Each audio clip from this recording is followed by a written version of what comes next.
September 11th, 2001. 9:37 a.m.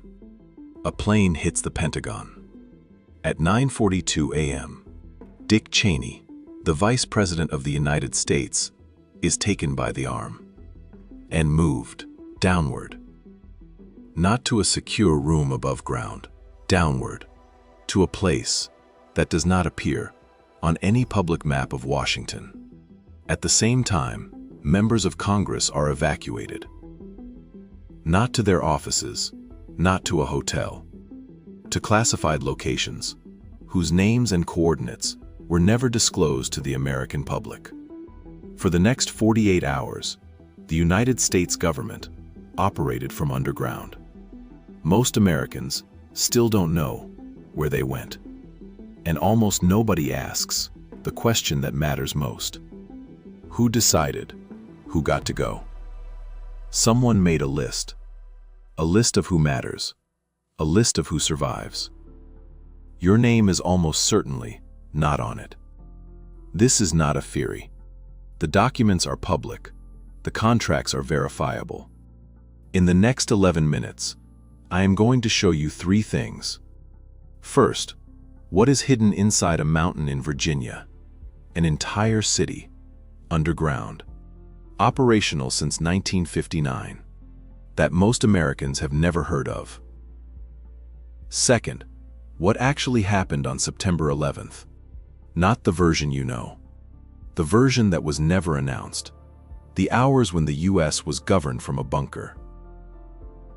And third, why this matters right now. In 2022, the U.S. government awarded a $100 million contract to expand this facility. This is not Cold War history. This is current government policy. And somewhere inside that mountain, right now, someone is keeping a list. Mount Weather. The coordinates are public information. 39 degrees, 3 minutes north. 77 degrees, 53 minutes west. Type them into Google Maps. You see a mountain. Blue Ridge Mountain, Virginia. What you don't see is what's inside it. Mount Weather, officially designated the High Point Special Facility. It has been operational since 1959. Not just offices, not just servers. An entire underground city. 15 separate buildings, buried inside the mountain. A hospital, a cafeteria, a power generation system, water storage, air filtration, and executive offices, designed to house every branch of the United States government simultaneously. The President, the Cabinet, the Supreme Court, congressional leadership, all of them could govern from here, for months, without ever going above ground. But that's not all. According to sources cited in classified documents, referenced in congressional hearings in 1975, Mount Weather maintains records on every American citizen considered essential to post-catastrophe governance. Someone made a list. Someone decided which Americans matter enough to be recorded in an underground bunker designed to survive the end of civilization.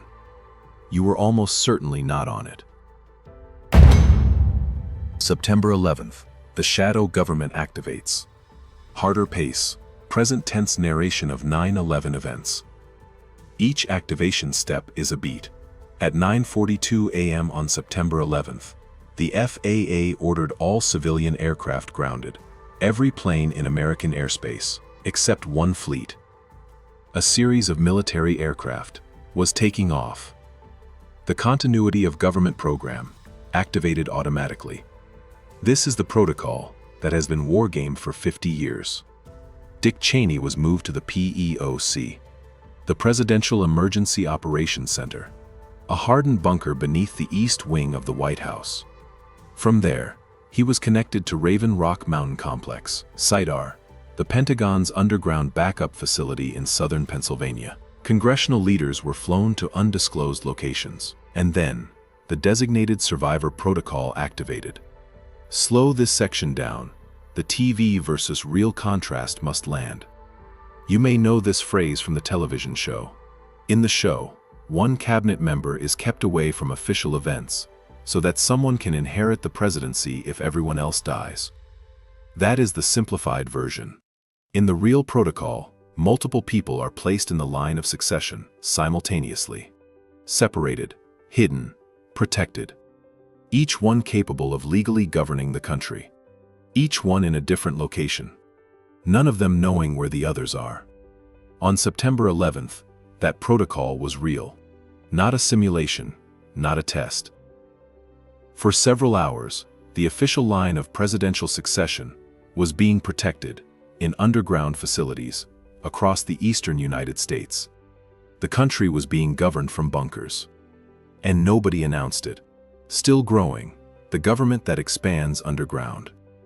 The present tense reveal must land as urgency, not history.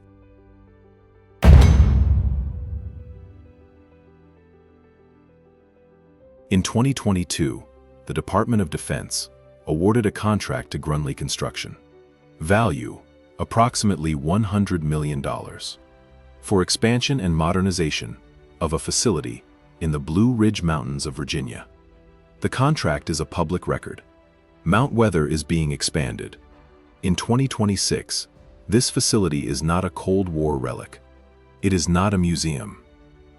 It is operational. It is active. It is growing. The network it belongs to includes more than a dozen facilities. Raven Rock, Mount Weather, the Greenbrier, Peters Mountain, Blue Mountain, an archipelago of underground governments, scattered across the eastern United States, connected by classified communication networks, funded through classified budget lines. The people who maintain these facilities are federal employees. They go to work every day. They eat lunch in those underground cafeterias. They keep the lights on. They are waiting, not in the sense of boredom, in the sense of purpose. Their entire job is to be ready for the moment when the world above ground no longer exists. And somewhere in those facilities, someone is maintaining a list. The list of who matters. The list of who is part of the government that survives. Your name is not on it.